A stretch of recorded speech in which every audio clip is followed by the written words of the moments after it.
last 9 years, our nation has emerged as a lucrative destination for the global manufacturing sector, which in turn has opened up a world of myriad opportunities for our citizens. And to acknowledge this success, PhD Chamber of Commerce and Industry celebrated its 118th annual session 2023. Rising India, yahi samay hai, sahi samay hai. Amrit Kaal of unprecedented growth at Vigyan Bhavan in New Delhi. To kickstart the event, the president of PhD CCI, Shri Saket Dalmia, delivered his opening address and welcomed the chief guest, Honorable Home Minister and Minister of Cooperation, Shri Amit Shah. Today, India can offer an opportunity to each and everyone, no matter what they specialize in. It was not like that when I went to study, and many of us know that. So thank you, sir, for giving us that. Second, most importantly, sir, opportunity के बाद आता है quality of life. Sir, Modi साहब ने, आपकी government ने हमारे को COP26 दिया, कार्बन न्यूट्रलिटी का 2070 का विजन दिया.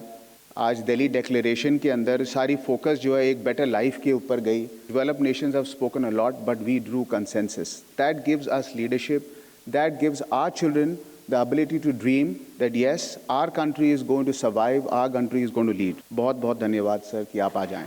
Thank you. The Honorable Home Minister and Minister of Cooperation of the Government of India, Shri Amit Shahji's presence today at the PhD CCI 118th annual session adds great significance to our AGM. Sir, your political acumen and leadership qualities have marked you as a prominent figure, earning you immense respect across the nation. As the Home Minister, you have played a pivotal role in upholding internal security and fostering peace and harmony across the diverse and vibrant fabric of our great nation. As we stride forward, let us inspired by strong visionary leaders like Amit Shahji, who constantly shape the fabric of our society. I, on behalf of the entire PhD CCI family, wholeheartedly welcome you and express our heartfelt regards for gracing the occasion of the 118th annual session of the PhD CCI. Jai Hind.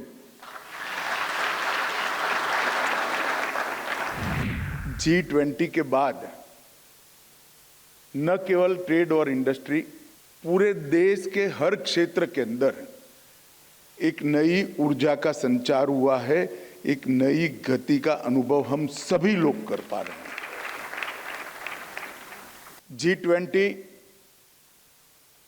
Chandrayaan की सफलता, mission Aditya और महिलाओं का 33% नीति निर्धारण में reservation, ये चारों घटनाओं ने समग्र देश के अंदर एक नई ऊर्जा का संचार किया है. तो हर क्षेत्र में प्रथम बनने का हमारा समय आ गया है और मैं मानता हूं कि इसीलिए पीएचडी की भी भूमिका बहुत अहम आने वाले अमृतकाल के अंदर होने वाली है. आपका 118वां सेशन ये आने वाले वर्षों में देश के ट्रेड और इंडस्ट्री की दिशा और दशा दोनों को निर्धारित करने के लिए निर्णायक होना चाहिए. और इसीलिए मैं तो बधाई देना चाहता हूं टीम को. इन्होंने थीम रखा है उभरता हुआ भारत, और यही समय है, सही समय.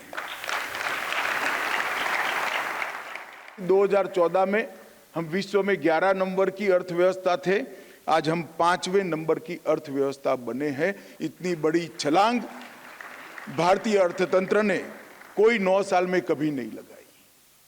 बहुत बड़ी छलांग है. हमें ज्ञात रहना चाहिए कि 11वें नंबर पर हम 10 साल रहे. इस स्टैग्नेंसी को तोड़कर 9 साल के अंदर 11वें नंबर की अर्थव्यवस्था से हम 5वें नंबर की अर्थव्यवस्था पर खड़े हैं, और आज विश्वास के साथ कह रहे हैं कि 27 में हम दुनिया की 3रे नंबर की अर्थव्यवस्था बन जाएंगे. The occasion was also graced by the Chief of Army Staff, General Manoj Pandey, the Minister of Ports, Shipping and Waterways, and Ayush, Shri Sarbananda Sonowal, the Minister for Petroleum and Natural Gas and Minister of Housing and Urban Affairs, Shri Hardeep Puri, besides various other government officials, dignitaries and entrepreneurs.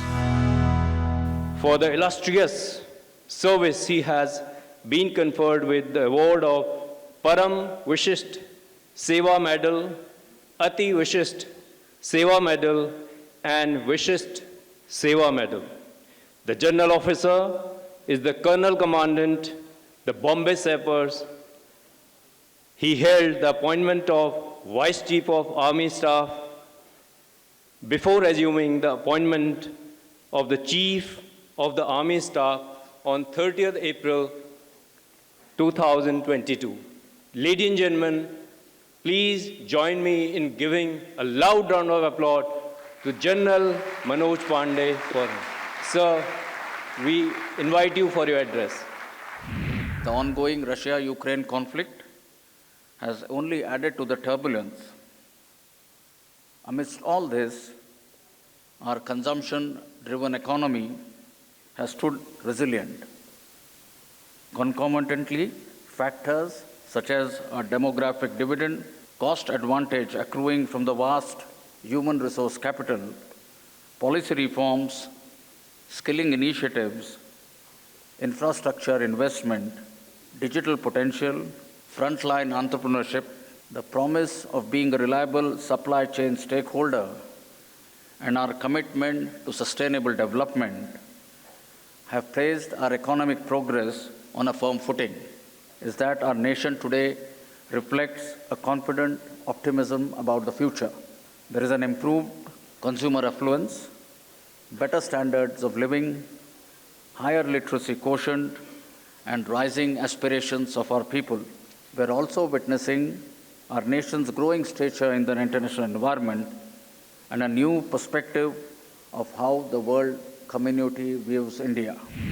World bank का जो भी report आई है इस हिसाब से among 139 countries, maritime nations, India climbed 16 position from 54 to 38 position in 2022. ये संभव इसलिए हुई है क्योंकि पिछले 9 साल के अंदर जो ट्रांसफॉर्मेशन खास करके सागरमाला प्रोग्राम के जरिए port modernisation, mechanisation, digitisation, portless industrialisation, port-led connectivity enhancement, coastal community development, and coastal shipping and inland waterways.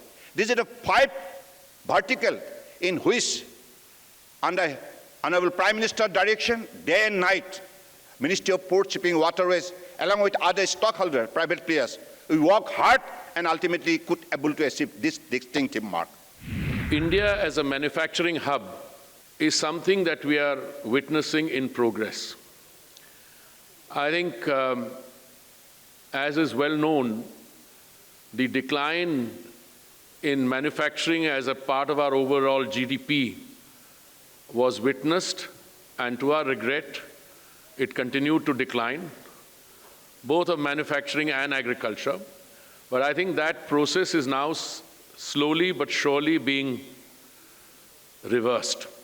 And I think we are looking at taking manufacturing from the current levels to about 25% of our GDP. That is the objective. And to talk of an increase from 16–17%, it is 17% now, I'm told that's the latest figure, to 25% on a rising GDP, I think that is the most significant part of what we are dealing with. Today, at 17% of GDP, the economy employs 27.3 million workers in the manufacturing sector.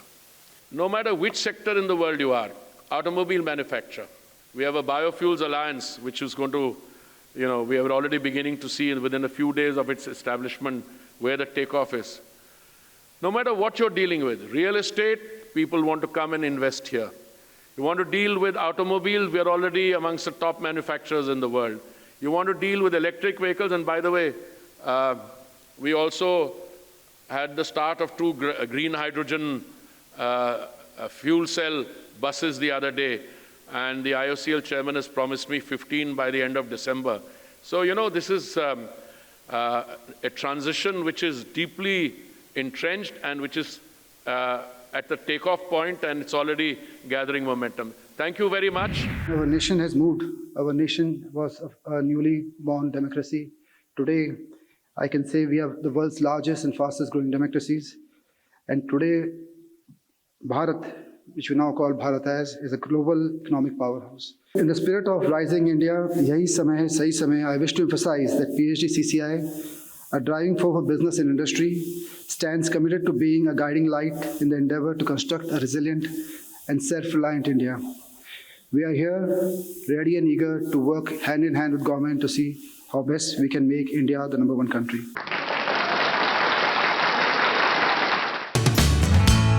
PhD CCI, known to be the voice of industry and trade, also released their 118th yearbook, which talks about the work being done so far and the prospects for the year 2023. And to recognize the outstanding achievements and contribution to economy, education, and cultural areas, PhD CCI annual awards for excellence were also bestowed upon Indian businesses, entrepreneurs, and individuals.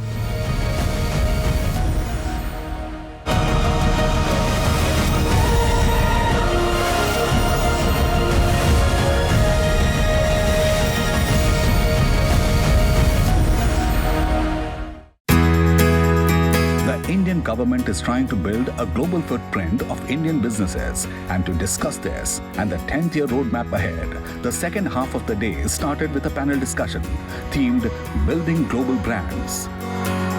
Where do you see your brand globally 10 years from now? What is your vision when it comes to taking mankind farmers' exports higher than where they are currently? India is 140 crore people live in India. Many countries combine India, and whatever we would export, we will not go for anything for the sake of going me too, where there's no profitability. We are basically would be going in everything possible where it is very difficult to make, where it is patented side, whether it's a biological sites, जहाँ पर बहुत मुश्किल है बनाना. And there, where we can command some kind of respect. In marketing side, my belief basically is what? In branding side, it starts from your R&D. I mean, you cannot create some kind of a jargon in the air and say, this is very, very good. Whatever you're saying, you're making a promise to your consumer.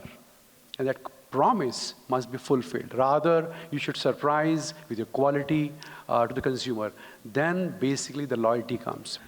To create this global brand, today in a startup, if you'll see lots of international brand, especially we call it SaaS, because from technology, if you'll the Fresh Desk, which got listed in NASDAQ, I think we're going to create many more, hundreds of them, because I think we have a natural advantage to have create any capability at mass, because all these platforms, global platforms, if you'll say Instagram, Facebook, any of them, all the users, most of them come from India. So why not build all the international brand, so-called brand, we call it platform or capability from India, rather than somebody IP owner sits out of India and controlling the premium. So marketing is the most important, and in today's world with digitalization and digital media, so even if you see a lot of companies are skewing their spends towards digital side. So that is what the trend is happening. The traditional TV is quite less, and more is on digital and all these kind of mediums. It has to be innovative. Next 10 years, I feel, is the time of India. So when our economy from 3.5 is going to double. So that is India, we are going to focus a lot. As far as globally goes, we want to make brands which make India proud, like our single malt. Starting from $100, we come to 2,000. Maybe we launch brands at about 15 to 20 lakhs a bottle, which all the multinationals have done. Gin we have created, but basically create some global brands which show the Indian ethnicity. So basically we are looking at taking India's the regional flavors also abroad. The event also witnessed another panel discussion on the theme, Building Future Businesses. I think all of us have actually faced the COVID era. No one could actually think about what could actually Corona do when it stopped our businesses. And for us, I think, and the industry per se, We actually look at it that this brought us a lot of resilience. For our company itself, I think we kind of maneuvered about almost 2 years of Corona, and we could be lucky because we didn't have any debt. Interestingly, there is this term which was coined in 2012. It's called anti-fragile. It was by Nasib Taleb, who actually said that anti-fragile is something where you actually thrive in chaos and in opportunity. And this is what I think the whole industry is planning to do. Because there is so much chaos, there is so much chatter, what's going to happen in EV. Just to give you an idea, you drive an EV as a consumer, you drive a diesel or a petrol, you don't care what's inside the bonnet. But what will happen is, to this industry, that almost about 1,200 components which go in, it will actually get reduced to 50. So we're all scrambling around it, that who is going to survive? And that's actually survival of the fittest. Parikshit spoke about our core competence and our main business being the textile industry. And over there, one can only see growth happening in the next few years. There are a variety of reasons for that, but I can keep going on and on. I mean, India is the largest cultivator of cotton now. India's share of the world man-made fiber is still very, very less, so we have a lot of scope to catch on there. Every company in the world, whether you name all the top 10, 15 brands, and after having met a lot of them, they all are absolutely clear that they are following up on the China Plus One strategy. And to give you just a very small number, I mean, China is almost 11 times that of India in terms of size. And they are talking about 10% of their produce being bought from other countries except for China. So you're talking about whole new India coming up as a demand for textiles. In terms of future-proofing businesses and so on and so forth, I think the two key areas which people need to be aware of are obviously sustainability and disruption through technology. And I mean, I think we're in the midst of all of these. If you look at our group, we're primarily in renewable energy and renewable services, in wind, solar, EV, and green hydrogen. So I mean, in terms of future-proofing, I'll talk more about it as we move forward. But I think something which businesses need to keep in mind, certainly going forward, is sustainability. We come from a very different sector than the other people on the dais. We are from the petrochemicals and plastics industry. India has been, even after last 10 years of growth, today India is at 15 kgs per capita consumption of plastics compared to the US at 130 kgs. So we are 8 times less. So the scope of growth is immense. We are at 21 million tons of polymer manufacturing, and this can go up drastically. But the key in, unlike the other industries, in petrochemical and plastics, world scale capacities is also an important factor.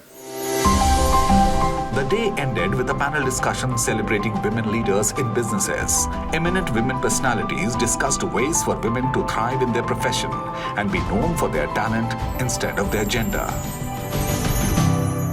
Women, when we talk about equal opportunities, we talk about equal, possibilities. I also truly believe that women need to understand that they should not ask for too many special treatments as well. Okay, I truly believe that, which means, yes, men and women are made differently, but sometimes women also abuse that power to the sense that, oh, because I'm the so-called weaker sex, I should have some very special treatments, yet I want same pay or whatever it is. And that was my problem when I started. Even though I was my own boss, I wanted to lift the heaviest pan possible in the kitchen just to prove a point that I was as good as you or I'm no less than you. I wasn't physically made for it, but I did it. So I think somewhere we need to let go of that. I think one thing that we've tried to follow in the company is the fact that sales as a DNA is equally important as process as a DNA, is equally important as compliance as a DNA.